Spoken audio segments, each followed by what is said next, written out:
ఆకలి కాదు, మరలా సాయంత్రం 4ంటికి ఏంటవి స్నాక్స్ వేయాల్సిందే. మరలా రాత్రి 7ంటికి, మరలా 9ంటికి ఈ మనిషి మరలా వచ్చి ఏమంటాడో తెలుసా? అన్నయ్య అరగట్లేదు, ప్రార్థన చేయండి అన్నయ్య. నేనంట అరగకపోతే ఒక పూట వాయిదా వేయొచ్చుగా. ఇక బెల్లు బ్రేక్ ఉండదు, నాన్ స్టాప్ ఎక్స్ప్రెస్. ఉదయం టిఫిను, మధ్యాహ్నం భోజనం, సాయంత్రం భోజనం. అరక్కపోయిన అవసరమైతే ట్యాబ్లెట్ వేసే అరగొట్టాల్సిందే, గ్రైండింగ్లో వేయాల్సిందే. కొంతమంది ఎట్టుంటారు, ఒరేయ్ సేవకుడు కానీ దేవుని బిడ్డలు కానీ ఆకలితో ఉన్నప్పుడే భోజనం చేయాలి. తినేటప్పుడు అమ్మయ్య ఫుల్గా తిన్నాను అన్న మాట సేవకుడు నోట ఉండకూడదు. ఆకలితోనే భోజనంలో నుంచి లేవాలన్నాడు. అంటే మేమేం ఆకలితో లేవాలి, మీరు పీకల దాకా తినాలా? ఎవరికైనా అందరికీ ఇదే ప్రిన్సిపల్. ఆమెన్. ఆకలినప్పుడే భోజనం చేయి.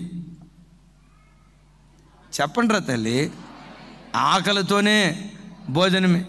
ఎట్లా ఉండాలంటే మరలా ఇంకొకళ్ళు భోజనం పెట్టినా తినేటట్టు ఉండాలంట.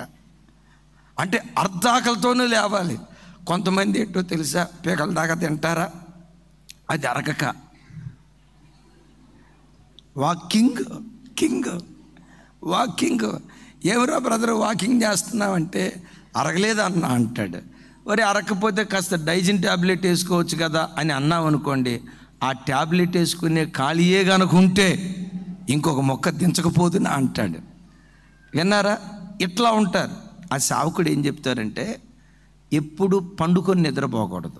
అంటే నిద్ర రాకపోయినా మంచం మీద పండుకొని నిద్ర తల్లి రామ, నిద్ర తల్లి రామ, నిద్ర తల్లి రామ అని మంచం మీద నిద్ర పట్టుకు అటు ఇటు గిలగిల కొట్టుకుంటా అట్లా నిద్రపోవద్దు. మోకరించండి, ప్రార్థన చేసుకుంటూ ఉండండి.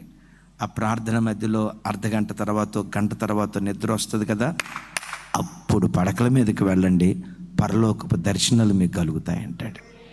Praise the lord. అందుకని మనం పండుకొని నిద్రపోకూడదు.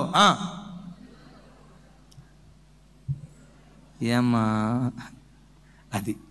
అది ఆ మాట కూడా. సో ఇక్కడేమంటాడు, జ్ఞానికి కన్నులు ఎక్కడుంటాయంట? నీ తల ఇప్పుడు కళ్ళల్లో ఉండకూడదు. అంటే కన్ను చెప్పినట్లుగా నువ్వు నడవకూడదు. ఏ చెప్పినట్లుగా నడవాలి? శిరస్సు అయి ఉన్న దేవుడు చెప్పినట్లుగానే మనం నడుచుదుం గాక.